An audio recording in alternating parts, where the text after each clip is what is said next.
Amém, meus irmãos? Vamos então dando sequência ao nosso estudo. Estamos já bem próximos aí de finalizar, não é? Esse capítulo e, por consequência, essa epístola, capítulo 6 de Efésios, não é? Então, eu vou pedir aos irmãos que sigam comigo até Efésios, no capítulo 6. Nós faremos a leitura ali a partir do versículo 10, para que todos nós lembremos aí do contexto, não é? Que estamos estudando, que é o momento em que fala sobre a armadura de Deus, não é? E neste sentido, então, verso 10, Efésios, capítulo 6, no versículo 10, a palavra do Senhor diz assim: Finalmente, fortaleçam-se no Senhor e no seu forte poder.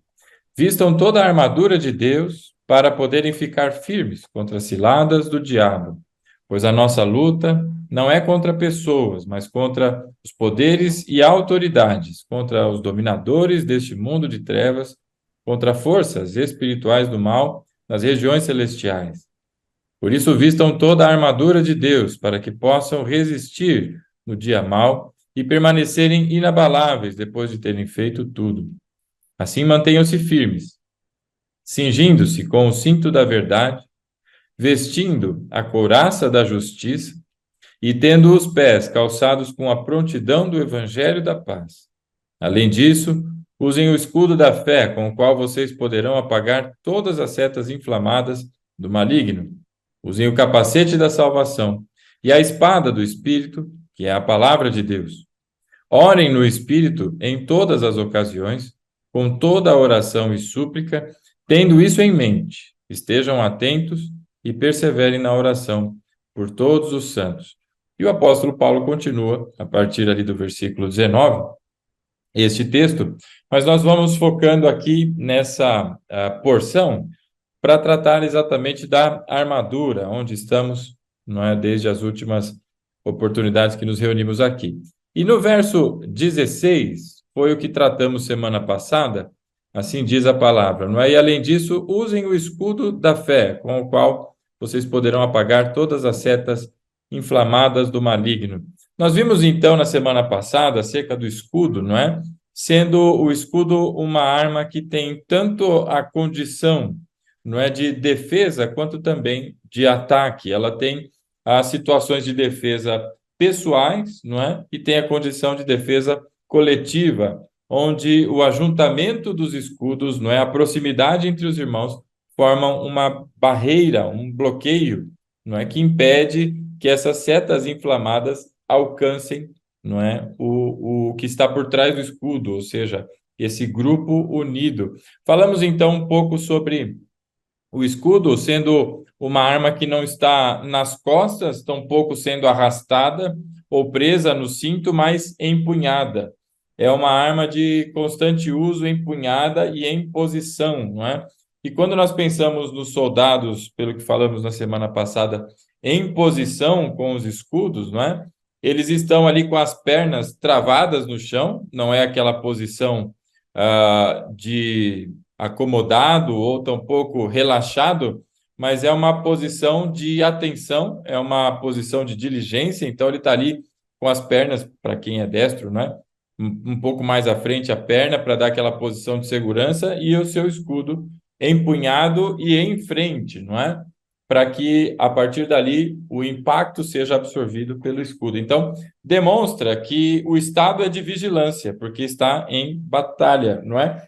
E tratamos um pouco sobre o escudo na semana passada, vendo esses detalhes até da formação do escudo, não é?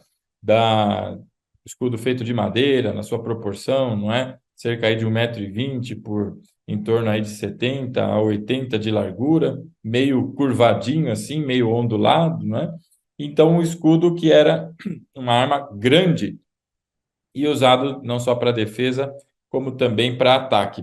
Se nós olharmos aí a composição da armadura até aqui, nós tínhamos visto já o cinturão da verdade, nós vimos a couraça da justiça, não é? Vimos aí também que o apóstolo Paulo fala sobre os pés calçados, não é? As sandálias da prontidão do evangelho, e todos estes elementos que na sua primeira análise, parecem só defensivos, mas são os que dão a estrutura, não só para a defesa, mas para o avanço e para o ataque, não é? Sendo as sandálias aquilo que protege os pés e dá pela ousadia do espírito caminhar, não é? Avante para no ID, no chamado do ID, que o Senhor Jesus comissionou a todos nós, não é?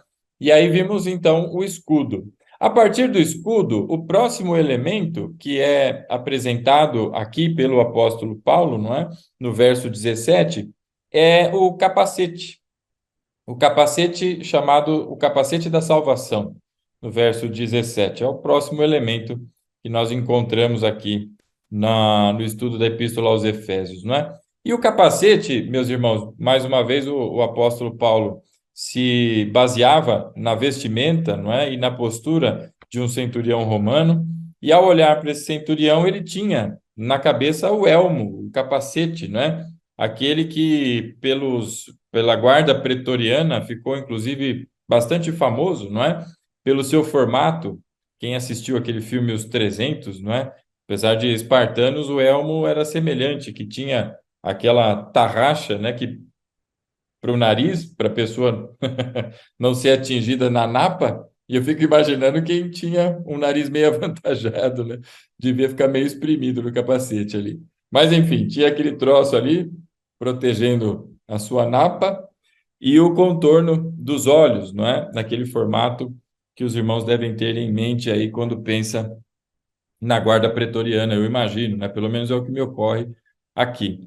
E esse elmo, ele vinha com uma série, o elmo que se usava na época, uma série de insígnias, né? E marcas, espécies aí de desenhos que eram talhados nesse elmo, e geralmente eram talhas de vitórias, não é? Demonstração de força, lembranças de momentos importantes que o Império havia passado, às vezes levava o nome do imperador, quer dizer, eram destaques e talhos, não é?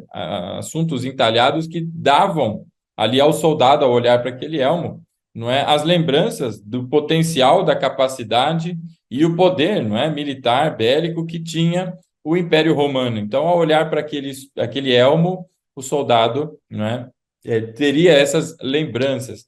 E ele tinha também, não é, aquela crista, porque eu acho que eles gostavam do galo naquela época.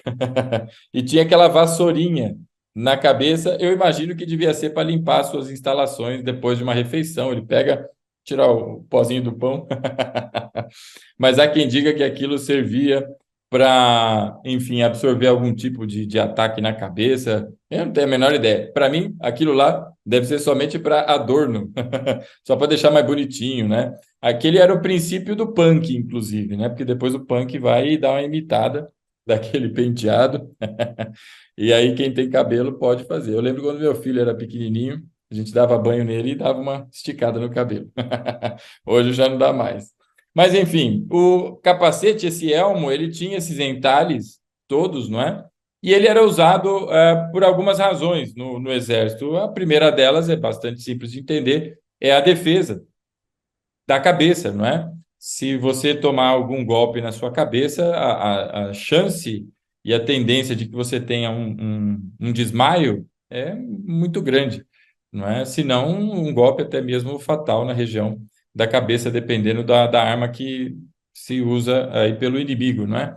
Então, o capacete ele tinha essa intenção da sua proteção, proteger a cabeça, não é? Assim como as outras partes protegiam aspectos vitais do organismo, não é? Do corpo, o elmo da mesma sorte, né? Existem alguns pontos, a ponta do queixo, aqui o pé do ouvido, né? Tem alguns pontos que são bem sensíveis, dependendo, às vezes o golpe não é nem tão forte assim, mas ele é capaz, é como se tivesse um interruptorzinho aqui que desliga a pessoa, né? São ações aí que o organismo tem de autodefesa. Imagina você numa guerra, tomou um tuf e você desmaia, cai no chão. Bom, não preciso falar o resto. O cara foi lá e tchup, com a espada e acabou com a história. Então, o elmo tinha essa característica. E quando nós pensamos aqui, voltando para o nosso aspecto, que é a batalha, e uma batalha que não é contra a carne, ou seja, nós não vamos tomar nenhum tipo de bofete, não é de maneira física. Eu me lembro quando meu filho, eu descobri que meu filho estava vindo, né, para esse mundo, foi num sábado, e descobrimos que a Ellen estava grávida, né, que a gente tinha ficado grávidos ali do nosso primogênito, o que usa peruca, e o Rafael, né? E nesse dia, pela manhã, eu tinha ido trabalhar, era um sábado, eu fui trabalhar na parte da manhã. E na época, eu tinha comprado uma moto. A minha mãe, ela não gosta de motos, ela não é fã de motos nem nada, então eu não tinha moto, não tive, aliás, eu tive uma moto a minha vida inteira, e depois de casado, eu me dei aí não é, o presente que foi uma moto, comprei uma moto. E aí eu estava ali pensando com ela, como é que eu vou contar para Dona Neuza, né? Porque Dona Neuza é meio brava. Quem conhece a Dona Neuza, falei, como é que eu vou contar para ela e tudo mais. E aí nesse dia, eu acho que não fazia nem 2 meses que eu tinha já comprado essa moto, eu fui trabalhar. E no caminho, no percurso, a rua onde eu morava, descendo ela, dava direto na Marginal Pinheiros, e da Marginal Pinheiros era só seguir. Eu trabalhava na região da Berrini naquela época, né? E passando ali próximo da ponte da cidade universitária, quem conhece aí a região, né? Passando ali próximo, eu estava a 90 quilômetros por hora, que é o limite da Marginal, e eu tava meio que lá, meio passeando na motoca lá, né? Indo, porque era um sábado de manhã, bem cedo, não tinha quase ninguém na marginal. De repente eu tomei um buf, sabe aqueles pedala robinho assim, tuf, por trás? E eu olhei para o lado, o cara já tava com a arma assim para mim, né? Então eu tomei um belo de um peteleco na. E aí, assim, o cara assaltou, levou a moto, tudo. Eu fiquei triste, cheguei em casa, descobri que o Rafael estava vindo, e aí eu nem lembrava mais de moto nenhuma, que foi uma das maiores alegrias aí da vida, né? Descobri que estava tendo. Vinha o filho, já pensou se tivesse chegado no céu? E aí ele falou: Ô Senhor, glória a Deus. E aí ele vira assim: Ah, só para te avisar, tua esposa estava grávida. Então, naquele dia, Deus nos guardou e foi uma bênção, não é? O desfecho do dia. Mas tomei-lhe um belo de um tapão no capacete, né? O que Paulo está dizendo aqui é que nós estamos em batalha. Só que esse ataque não é um ataque físico como esse pé do ouvido que eu tomei desse bandido que levou, inclusive, a moto que eu tive naquela época. Mas se tratam agora de ataques, não é? E ataques que vão e miram a mente, miram o pensamento, que miram, não é, as convicções, as certezas, não é?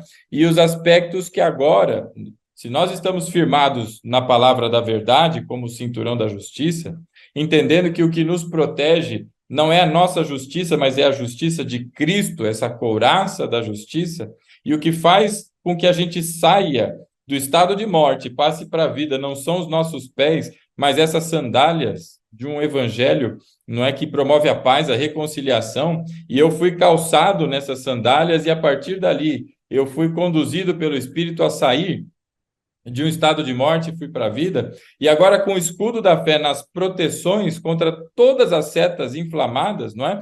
Aquele escudo, pensando agora como o centurião romano, aquele escudo protegia do queixo para baixo, pelo seu tamanho, um pouco para baixo dos joelhos e na altura do queixo. Então a cabeça também precisa de proteção e por isso o elmo. E aqui, não é, na comparação que o apóstolo Paulo faz aqui com esse soldado, esse centurião, são ataques que são direcionados, não é? E são direcionados exatamente em aspectos que hoje continuam sendo motivo de bastante dificuldade entre igrejas. Inclusive, é um problema doutrinário que, apesar de ter aí todo uma argumentação, são argumentos que biblicamente não têm amparo, mas muitas pessoas continuam crendo dessa maneira e em respeito, enfim, nós ouvimos, entendemos a fé, mas ficamos com aquilo que é o texto sagrado. E aí vem essa necessidade do capacete para estas pessoas que pensam, e aqui me refiro especificamente à salvação, não é? Que é o tema do capacete, é uma área que é bastante atacada, não é? E aí a necessidade da defesa da mente contra esses ataques, não é? Contra os ataques que se referem ao entendimento da sua condição em Cristo. E aí, aqui, nós vemos que o apóstolo Paulo faz aqui a referência ao capacete da salvação. Então, a salvação que nós recebemos em Cristo, fruto da sua justiça, não é? Lembre da couraça, fruto da pregação do evangelho que colocou ali, não é, os nossos pés calçados com essa palavra que não só nos tira da morte e passa para a vida, mas agora nos faz avançar no ID que nós fomos comissionados. E essa fé agora, não é, que nos protege contra essas ciladas, todas essas ciladas do diabo, como o apóstolo Paulo diz no verso 11, existe agora o capacete que protege a nossa mente sobre o entendimento e situações que nós temos em Cristo no que se refere à salvação. É essa certeza que nos protege, não é? E aí nós ouvimos aqui o apóstolo Paulo dizendo no verso 10, o que é chave para a compreensão de todo o contexto da armadura, que não é a minha força, não é a minha habilidade em guerrear, mas é a força do Senhor, e por isso nele eu devo me fortalecer, no seu forte poder. Verso 10. Então, esta salvação não é minha, não é alcançada por mim, mas é obra de Deus, como o apóstolo Paulo diz nessa mesma epístola, né? Para que ninguém se vanglorie, para que ninguém pense que ele, por sua conta, não é, conseguiu resolver o problema que é o problema da humanidade. Ele não conseguiu, mas ele foi pela graça, não é, alvo, e em Cristo, da morte ele passou para a vida. Portanto, agora há um capacete para blindar, para proteger a mente, não é? Em Isaías, no capítulo 59, acho que foi até a Laila quem fez essa citação em algumas semanas atrás, não é? No verso 17, o apóstolo Paulo faz não só menção, aliás, o profeta Isaías, apóstolo Paulo, é o mesmo Espírito que fala através de todos, então, mesmo que a gente erre, funciona. Aleluia! A gente acha solução para tudo. Mas aí, Isaías, lá em 59, no verso 17, ele trata exatamente da couraça da justiça, não é?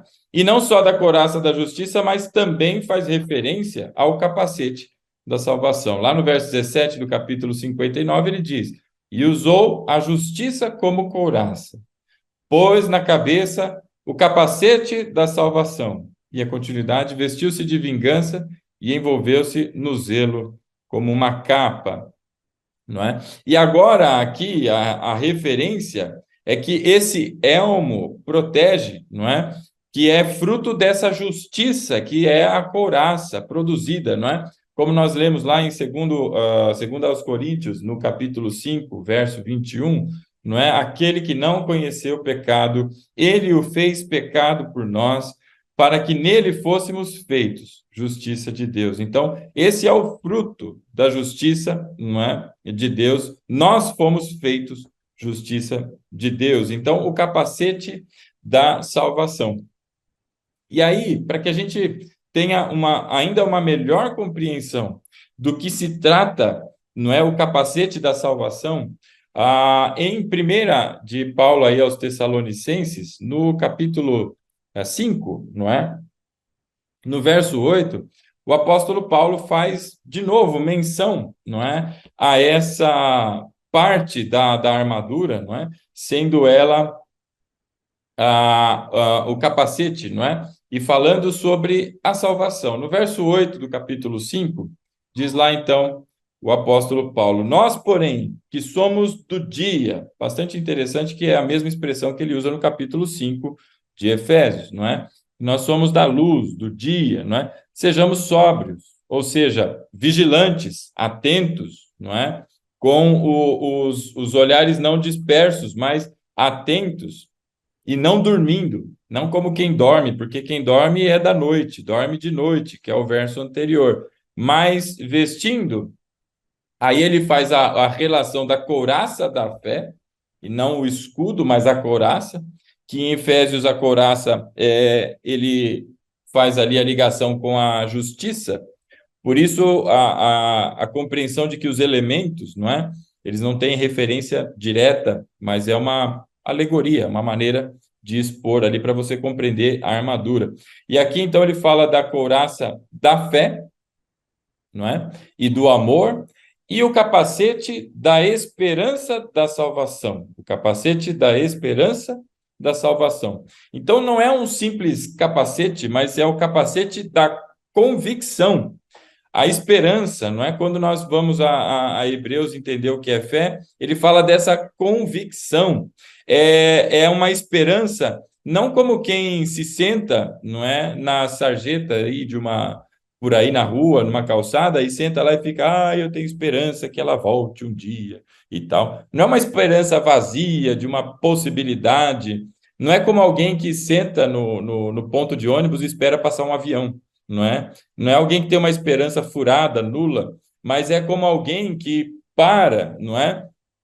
E da mesma maneira em que quando você risca o fósforo, você sabe que vai acender ali, ou deveria acender, se o fósforo não estiver molhado, essa esperança, ela se refere a uma firme convicção, é uma certeza inabalável de que aquilo que se espera há de alcançar e que não tem a menor possibilidade de que não aconteça. É essa a esperança do que se trata aqui o apóstolo Paulo, não é? Não tem a menor chance de que não aconteça. Por isso ele diz que nós devemos vestir o capacete da esperança da salvação. É esse o capacete que está em Efésios, é a mesma relação, não o capacete, mas é dessa salvação, ou seja, da esperança da salvação. E quando se fala de esperança, muito importante frisar, e aqui vou redundar aqui, não é uma esperança ou uma expectativa que possa vir a ser frustrada, mas é a certeza de que aquilo que foi feito pela obra da justiça de Cristo, lembra da couraça, não é? Pela fé, e eu tenho agora a esperança da salvação. E isso blinda a mente contra ataques do inimigo, no sentido de que muitos, até hoje, não só têm dúvidas, não é, acerca da sua salvação, se estão ou não em Cristo, mas que transitam entre o medo e a preocupação de que, e se eu morrer daqui a 5 minutos e eu tiver feito alguma coisa, sei lá, passei pela sala, não segurei o flato, não pedi perdão para os irmãos, e aí eu tive uma morte súbita, e aí eu não pedi perdão, perdi a salvação? Não é? Como é que vai ser a minha vida? Como se isto tudo dependesse de todos nós. Por isso, o texto começa em Efésios, no capítulo 6, verso 10, dizendo a todos nós, não é? Finalmente, depois de toda essa compreensão que a epístola trouxe, da obra de Cristo, o que nós fomos, não é, beneficiados com isso, como que o muro da separação foi dividido, ou foi retirado. Não tem separação entre judeu convertido e agora gentios convertidos. São todos um em Cristo, edificados sobre o mesmo fundamento que foi lançado sobre uma única pedra. Não é? Agora que eu tenho toda essa compreensão que a igreja é a multiforme sabedoria e todo o contexto que ele separa entre filho da luz e filho da desobediência, a velho homem, a vestimenta do velho homem e revestivos do novo e tudo mais, ele diz, não é? Sobre o relacionamento entre marido e mulher, ele vai tratar ali sobre pais e filhos, sobre o Senhor e os seus, não é, profissionais ali, enfim, na situação ali, aqueles que eram os seus servos, e agora ele trata dizendo que, olha, para você viver em conformidade com o chamado que do Senhor você recebeu, você precisa, verso 10, fortalecer-se no Senhor e no seu forte poder. Então, o poder da salvação, esse mesmo forte poder que foi listado no capítulo 2, eu queria que você fosse comigo até lá. Aliás, o final do capítulo 1, não é? O final do capítulo 1, lá pelos versos 18 e 19, não é? Em diante, olha só o que ele diz, o verso 18. Oro também para que os olhos do coração de vocês sejam iluminados, porque depende da graça de Deus para que a gente contemple a maravilha que o Senhor fez por nós, a fim de que vocês conheçam a esperança para a qual ele os chamou. Essa esperança, ela também não é uma coisa que tem variação. As riquezas da gloriosa herança dele nos santos, a herança que já está reservada, e a incomparável grandeza do seu poder para conosco, os que cremos, conforme a atuação da sua poderosa força. Verso 20. Este poder ele exerceu em Cristo, ressuscitando-o dos mortos e fazendo-o assentar-se à sua direita nas regiões celestiais. Então, é este o poder de ressuscitar, de trazer dos mortos para a vida. No capítulo 2, ali, a partir dos versos 5 em diante, não é? Ele vai dizer: deu-nos vida juntamente com Cristo, quando ainda estávamos mortos em nossas transgressões. Pela graça vocês são salvos. Verso 6. Deus nos ressuscitou com Cristo e com ele nos fez assentar nos lugares celestiais em Cristo Jesus. Aqui há uma direta comparação com o que fez o Senhor, não é? Sobre a vida do Senhor Jesus, ressuscitando dos mortos e fazendo assentar-se à destra da majestade nas alturas, e agora a mesma referência do mesmo poder, dessa mesma força poderosa do Senhor, que também atuou em todos aqueles que estão em Cristo, é o que diz o apóstolo Paulo aqui no capítulo 2, não é? E voltando lá para Efésios, no capítulo 6, não é? Ele vai dizer para todos nós no verso 10, então fortaleçam-se no Senhor e no seu forte poder, no poder que já opera em você, que já o ressuscitou, e a coisa é futura para todos nós, porque ainda estamos aqui, mas é tão certo que o apóstolo Paulo fala como se fosse no passado. Ele diz, e nos fez assentar nas regiões celestiais em Cristo, não é? Nós ainda não estamos lá, e é essa a famosa parte da teologia paulina que a turma fala sobre o já, mas ainda não. Quer dizer que é tão certa a convicção de que se fala até no passado, como se fosse algo já realizado, mas para todos nós, debaixo do Cronos, não é? O tempo está passando, nós estamos vendo as coisas acontecendo. Então é o já, mas ainda não.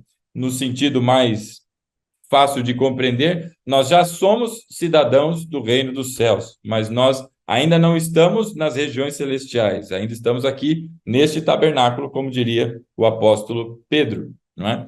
Por isso já ainda não. Então, verso 10, fortaleçam-se no Senhor e no seu forte poder. Essa salvação não é fruto das mãos, das obras, das intenções ou de qualquer força que parta do ser humano ou qualquer outro ser celestial. É diretamente, não é, promovida pelo Senhor. É como a Bíblia nos ensina. Por isso ele fala aqui no verso 17, não é, que nós devemos usar o capacete da salvação. E este capacete é o capacete da certeza da salvação.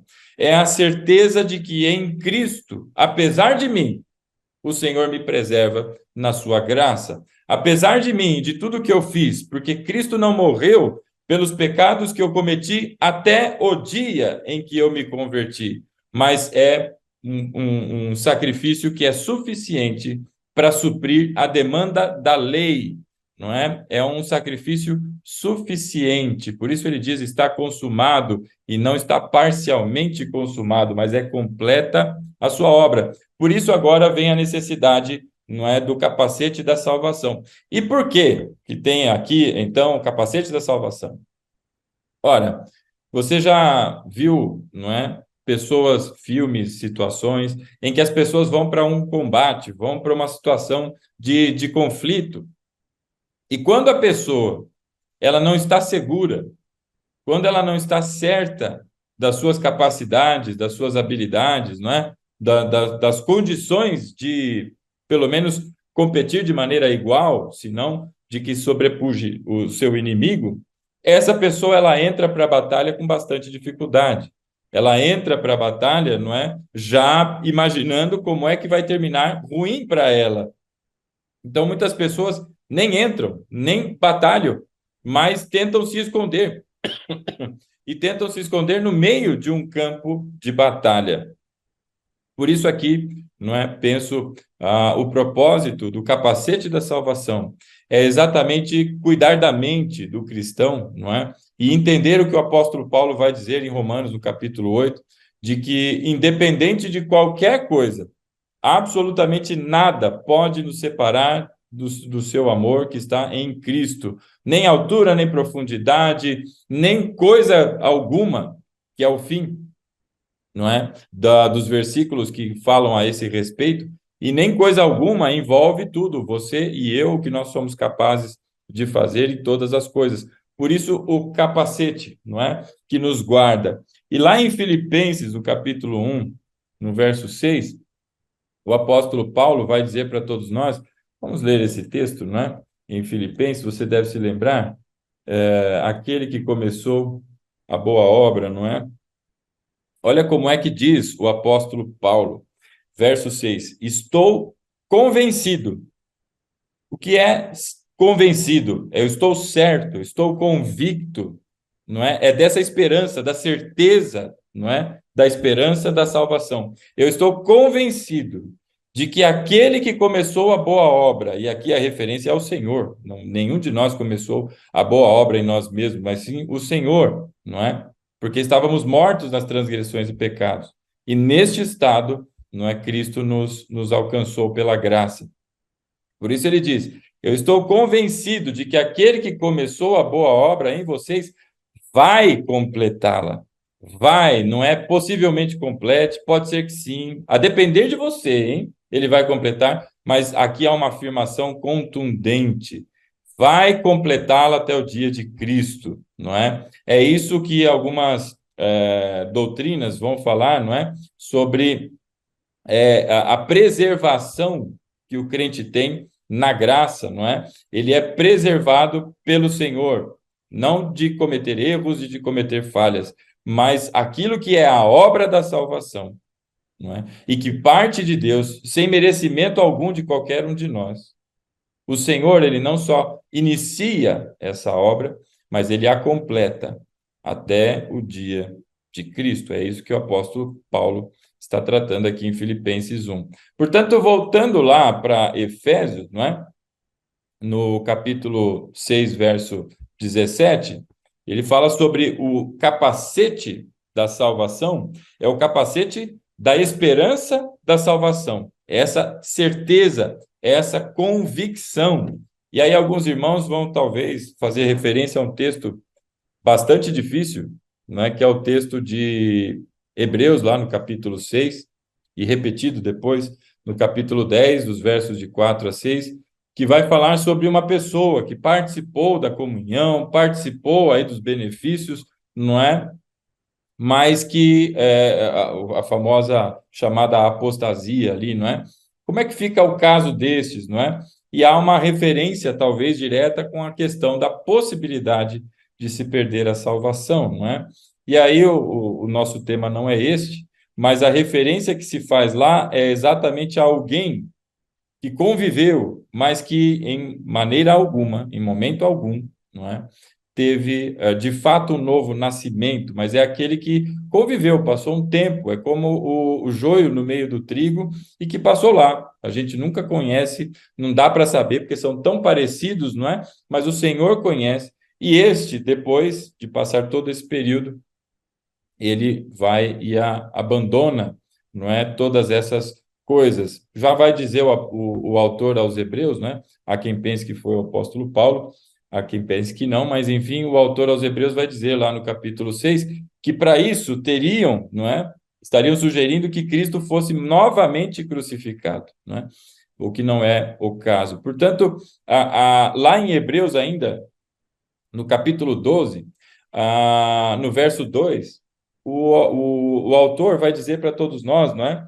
Que nós devemos ter os nossos olhos fitos em Jesus, que é o autor e o consumador da nossa fé. Quer dizer, ele não é o alfa e é o ômega, ele é completo, é aquele que começou a boa obra, vai completá-la até o dia de Cristo, é o autor e o consumador da nossa fé.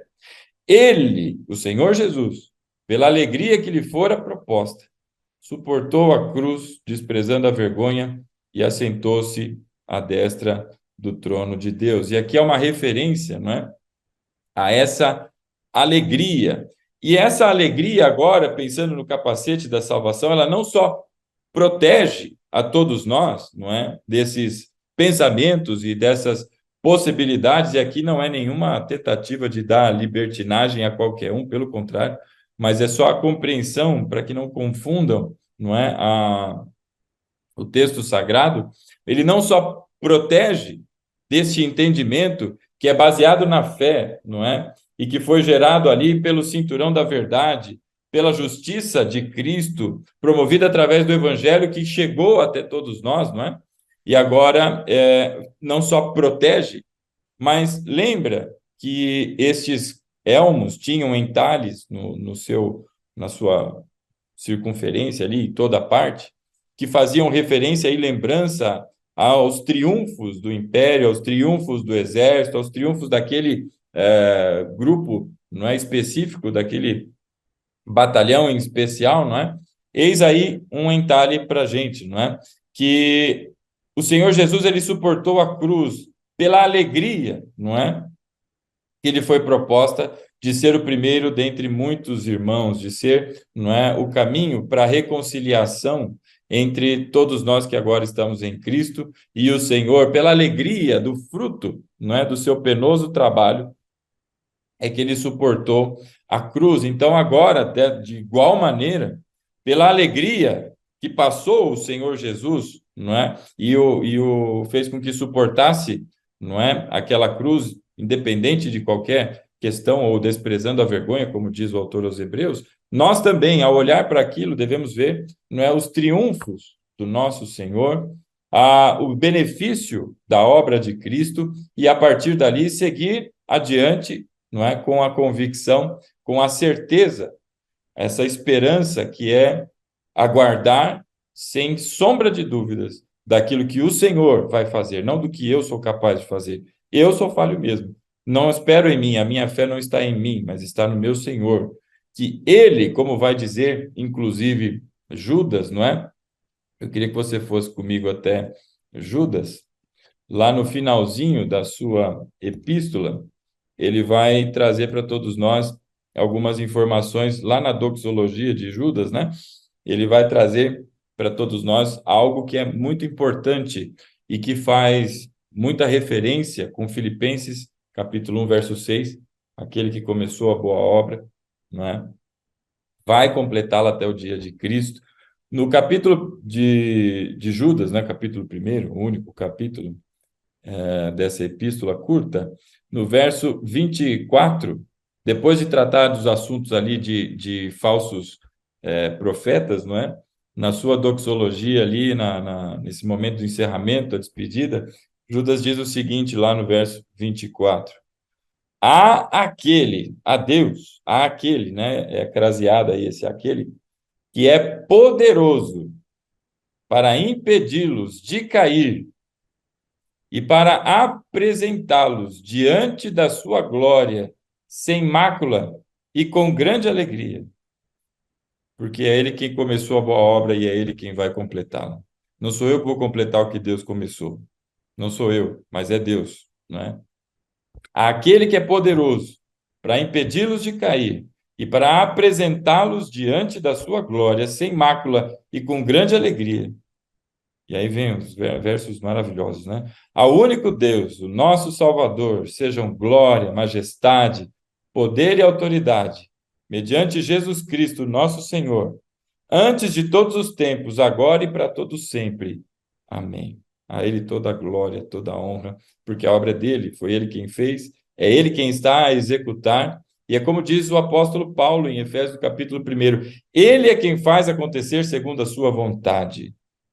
Em outras palavras, agindo Deus, quem impedirá, não é? Então, ao Senhor toda a glória, porque é Ele quem impede de cair. Então, lembrando dessas insígnias da palavra, não é?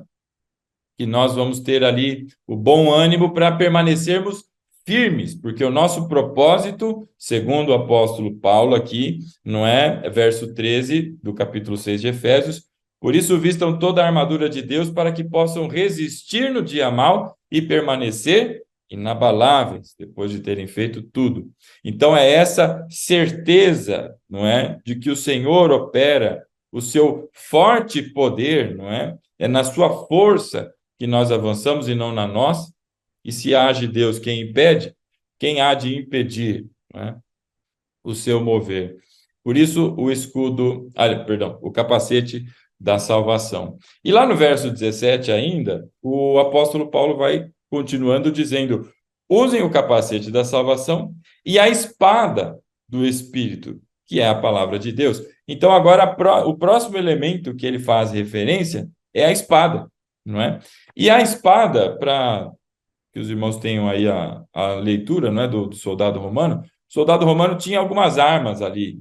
Ele tinha uma espécie de muchaco, eu sei lá como é que chama aquele negócio, um negocinho que tinha uma corrente, uma bolinha na ponta que ele virava e tuf na cabeça dos outros lá, né? Ele tinha a lança, muitos usavam lanças também, não é? As famosas, as faquinhas lá, adagas, né? Acho que é adaga o nome daquele trem lá. Punhal, aleluia, punhal. Ainda bem que tem uns irmãos aí que manjam aí do assunto. Eu, malemar, eu sei o que é faca de serra e faca sem ponta. Mas tá tudo certo. E aí tem lá os vários armamentos, mas o soldado, se ele não estivesse em posse da sua espada, ele não estava. Ah, tinha o machado também, né? Se ele não tivesse em posse da sua espada, ele sentia-se como se não estivesse armado.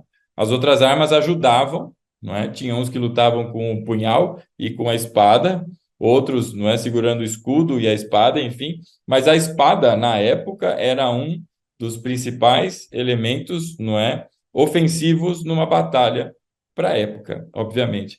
Então, a espada, ela tem agora, diante de todos esses elementos que protegem, não é? Este soldado vem a espada, que é a maneira também ofensiva, como foi o escudo, não é? De avançar pela fé, não é? Avançar com a sandália que permite a gente seguir, não é? Vem aí a espada, e a espada ela faz referência clara e direta à palavra de Deus, não é? Que é o cinturão da verdade que sustenta a vida de todos nós. Ela não só nos sustenta em pé, não é? A sua palavra nos sustenta em pé pela graça, como também é através da sua palavra que nós militamos, não é? Acho que foi citado aí quem esteve na vigília, durante aí a exposição feita pela Ellen, não é? Ela fez referência ao episódio da tentação que os evangelhos narram no início do ministério ali do Senhor Jesus no deserto, quando, depois de ter sido batizado, o Espírito conduz até o deserto. E lá nas referências, se você abrir comigo a sua Bíblia lá em Mateus, o capítulo 4, né, nós vamos encontrar que todas as respostas, não é? Portanto, aí a maneira dessa batalha acontecendo, não é? Espiritualmente, elas são, obviamente, baseadas na Escritura, não é? E essa palavra é uma referência ao texto sagrado, ou como nós conhecemos aí nos termos teológicos, a revelação, mas não é a revelação geral, é a revelação escrita, não é? Então, no verso 4 de Mateus, no capítulo 4, diz lá o evangelista, não é? E Jesus respondeu: está escrito, nem só de pão viverá o homem, mas de toda a palavra que procede da boca de Deus. Verso 7, Jesus respondeu: também está escrito, não ponha à prova o Senhor, o teu Deus, não é? E no verso 10, Jesus lhe disse: retire-se, Satanás, pois está escrito, adore o Senhor, o seu Deus, e só a ele preste culto. Então, aqui a espada é exatamente a permanência firme, não é? É a maneira como nós, então, avançamos nessa batalha, é a maneira ofensiva nessa batalha com a palavra, não é? Há um versículo bastante famoso, não é? Que é: resistir ao diabo e ele fugirá de vós. Muitos usam esse versículo, só que se atém somente a isso: resistir ao diabo e ele fugirá de vós. E aí está o erro e o fracasso de muita gente, porque acha que resistir é ele ficar ali sozinho, firme, não é? Por exemplo, aquele que tem aí problemas com vídeos e imagens aí inadequadas, não é? Coisas aí usadas por adultos e de maneira inadequada. Ele diz: não, eu vou assistir televisão sozinho à noite e vou passar de canal e eu vou resistir ao diabo. Ele resiste a primeira, a segunda, depois bate a curiosidade, a cobiça, como nós já vimos, né, sendo a causa aí da corrupção do homem. Tiago vai falar sobre isso. E aí, pela terceira, quarta vez, ele não aguenta, vai lá não é, cai na sua tentação. O problema é esse, porque as pessoas param aí no resistir ao diabo, ou melhor, começam aí, resistir ao diabo e ele fugirá de vós. O versículo não começa assim, mas ele começa: sujeitai-vos a Deus, resistir ao diabo, e ele fugirá de vós. Então, a dependência do Senhor, a dependência do seu forte poder, fortalecer-se no Senhor, sujeitar-se a Ele, a obediência à sua palavra, não é? Faz com que a gente tenha agora a capacidade, pelo seu poder, pela sua palavra, pelo seu espírito, de resistir ao diabo e, na sua força, resistir ao diabo. E ele, finalmente, fugirá de todos nós, não é? É assim que diz a palavra. Por isso, agora vem a informação da espada, sendo a espada uma arma de batalha e uma arma de avanço do reino, não é, do Senhor. Então, para que a gente veja essa questão do avanço, não é, e o grande estrago que essa espada promove no mundo, não é? Tem um texto que é muito mal interpretado, poucas pessoas, pelo menos, lembrava que existia, se é que algum dia tomou conhecimento dele. Está lá em Mateus, no capítulo 10.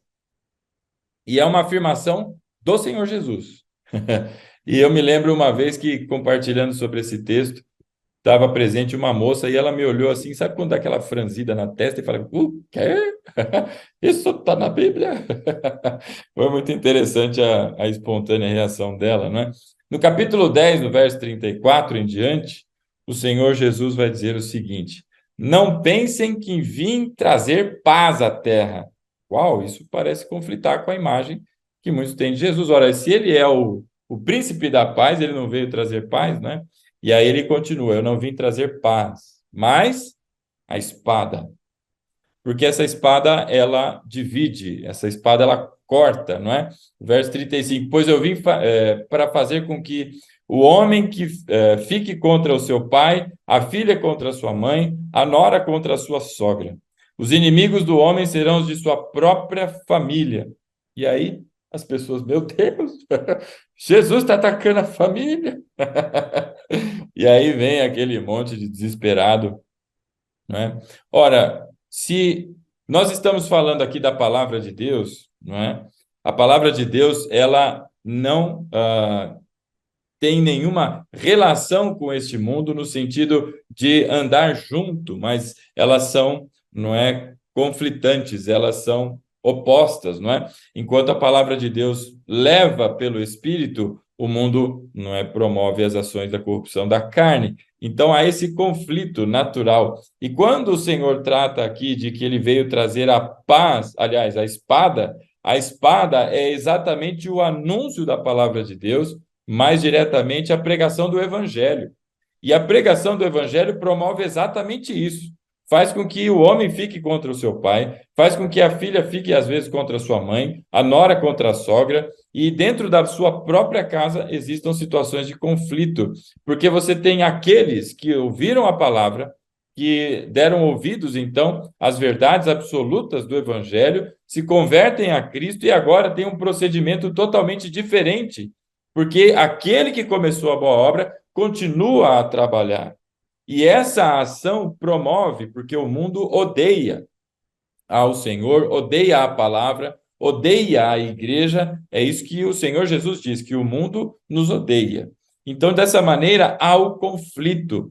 Por isso que não há paz nesse sentido. Existe sim paz, aquele que recebeu a Cristo, esse foi reconciliado com o Senhor e este vive agora em paz. Resolveu em Cristo o maior dos seus problemas, que era, não é, exatamente estar debaixo da ira do Senhor. Mas aqui se trata dessa divisão promovida pela pregação da palavra. E aí vem o verso 37, né?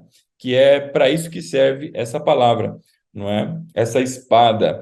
Quem ama o seu pai ou sua mãe mais do que a mim, não é digno de mim.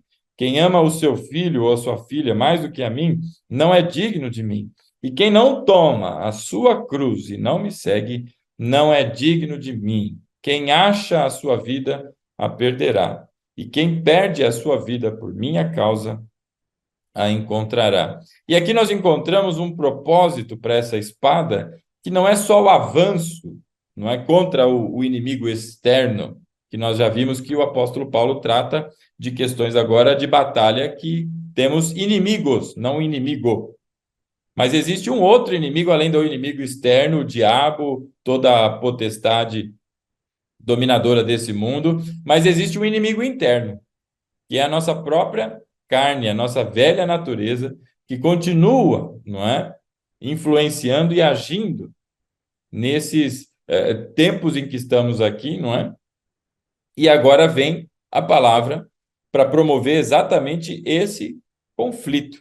E eis aí a batalha e a arma para a nossa batalha, o conflito na mente. Enquanto, de um lado, a sua carne deseja fazer aquilo que não é fruto de corrupção, aquilo que é o resultado da cobiça que foi gerada no coração, nutrida na mente, maquinou um plano e quis executar, não é? Por um lado tem a carne, por outro vem o Espírito, e ele vem com a sua palavra. Por isso, lá em Efésios, no capítulo 6, no verso 17, a espada do Espírito, que é a palavra de Deus. Então, através da espada, que é a palavra, agora vem também a militância contra o inimigo interno. Por isso diz Jesus aqui: quem ama o seu pai ou sua mãe mais do que a mim, não é digno de mim.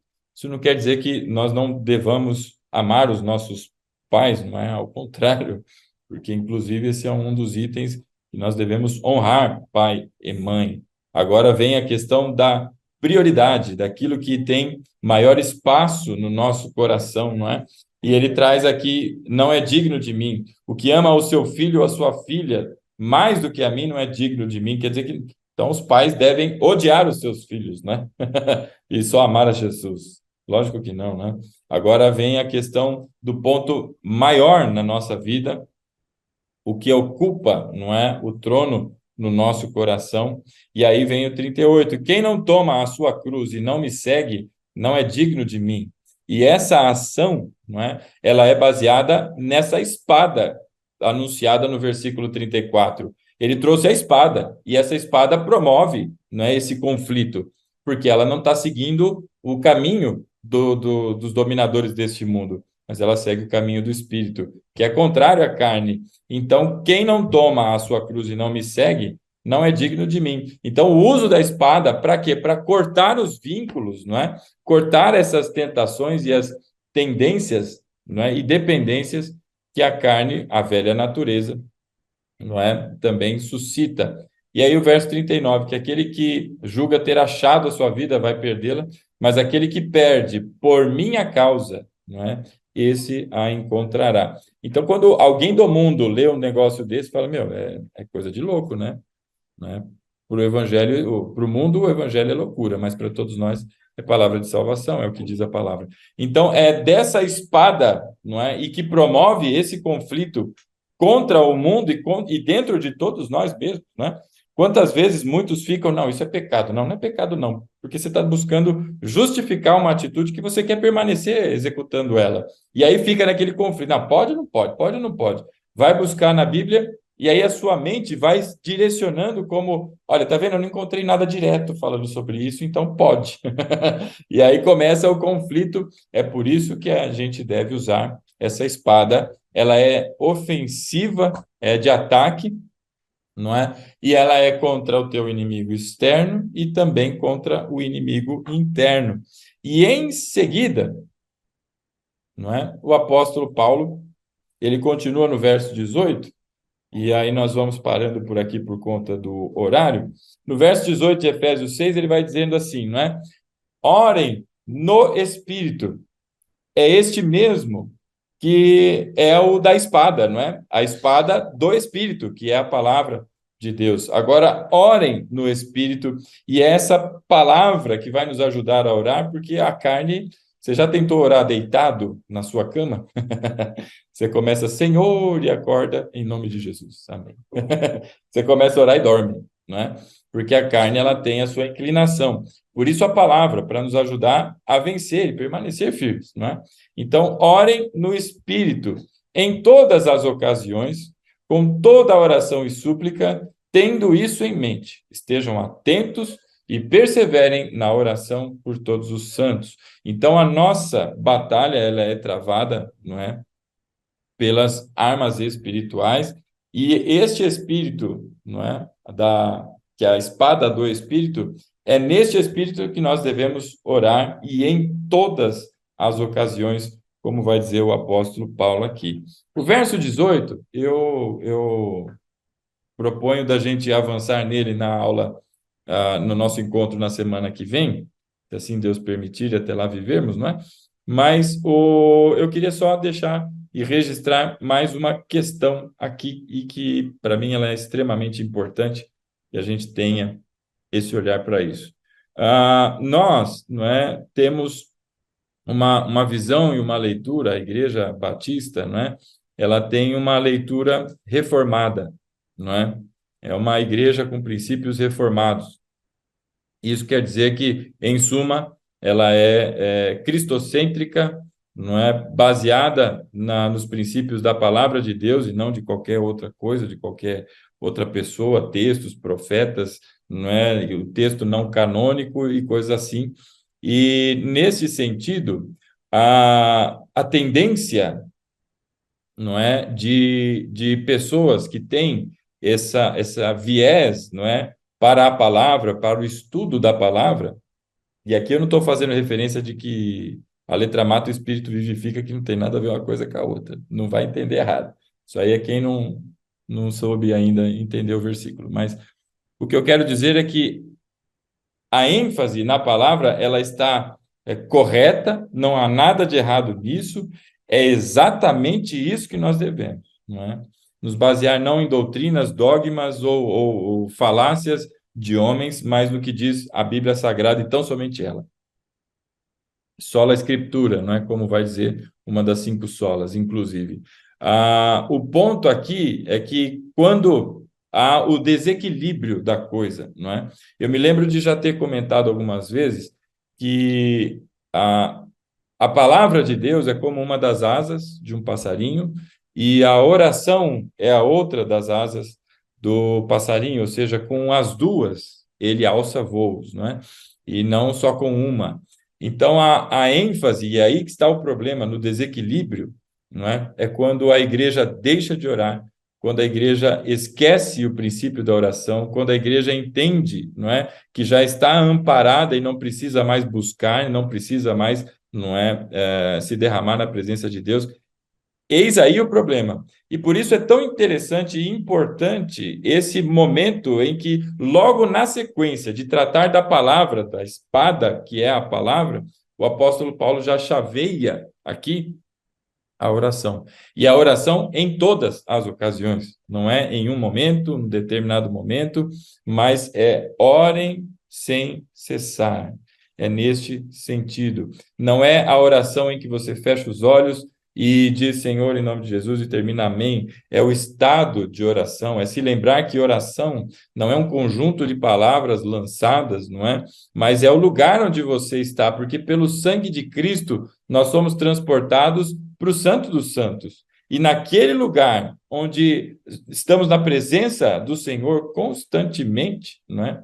Deste lugar nós não devemos sair jamais. Então aqui vem a referência direta para que não haja a ênfase, porque nós notamos esse desequilíbrio em vários, não é, momentos, às vezes da nossa própria vida, não é? E às vezes em comunidades, enfim, não é uma crítica, é só um alarme, não é? Uma luz enorme amarela a piscar aqui, de que ora há uma forte inclinação e tendência para a palavra em detrimento da oração. E em outros lugares, outros momentos da vida, há um forte foco, né? A oração, mas uma oração desprovida da palavra, inclusive com gente orando para que o Senhor mate não sei quem, que o Senhor faça aquelas orações que são, não é, desconectadas do contexto da palavra. Então, não é um e o outro, mas ambos, os dois, de maneira equilibrada, com a ênfase. E eu ouso a dizer que não tem oração sem palavra e não tem a palavra sem oração aqui, mas de uma maneira unificada. Esse é o alerta que eu gostaria aqui só de ressaltar. Isso é muito presente, não é, em comunidades mais históricas, tradicionais, não é, e principalmente as reformadas, porque há uma inclinação natural da carne, não do espírito, mas da carne, na arrogância, não é? Na intenção de que já tem, já sabe tudo, já teve todas as experiências, já tem tudo, não é? Não precisa mais buscar a Deus, não é? Seja não buscar mais a Deus no estudo da palavra, porque eu já li a Bíblia 35 vezes de cabo a rabo, né? Sei onde estão todos os versículos, inclusive, não é, aqueles que as pessoas falam que foram enxertadas aí na Bíblia em algum momento, sei tudo, mas não ora, ou aquele que tem uma vida muito dedicada à oração, mas é raso o seu conhecimento bíblico, ele é levado por ventos de doutrina, é uma pessoa, não é, que tem ali um desequilíbrio na sua vida espiritual. Então, as duas coisas, aqui fica só o alerta, jamais tire a ênfase da palavra, que é o ponto central, não é, de tudo, porque, inclusive, o Evangelho de João apresenta quem é o Senhor Jesus, no capítulo 1, dizendo que ele é a palavra de Deus, não é? Ele é o Logos de Deus. Então, a ênfase da palavra, sem sombra de dúvida, sola a Escritura, não é? Esse é um grande benefício do período da Reforma, mas isso não é nenhum momento, não é? Razão, motivo ou desculpa para que não se tenha uma vida de oração ativa, praticante, não é? E intensa, de maneira nenhuma, até porque é a palavra que nos ensina exatamente assim seguir, né? Então, só para que não haja o desequilíbrio, né? Como o Nemo, que tem uma das nadadeirinhas menor do que a outra, não, não, mas são as duas, não é? Na sua composição que faz com que o crente alce os voos e voos altos no espírito, não é? Não se andam separadas as coisas. Por isso que eu brinquei que não é uma referência à letra mata, mas o espírito vivifica, que tem gente que fala que muito estudar a Bíblia mata. Ai, judiação dessa turma, né? Precisa entender um pouquinho mais. Mas vamos lá. Amém, meus irmãos? Fica só esse ponto de alerta e na semana que vem, pela graça do Senhor, se assim Ele permitir, avançaremos aí no verso 18 e estamos alcançando aí o finalzinho dessa importante epístola para todos nós, para a igreja, e como ela é atual para os nossos dias, né? Escrita há tantos anos e ela é tão real, tão presente, parece que Paulo estava dando uma espionada nos nossos dias atuais e, e fez esses registros. Amém, meu irmão?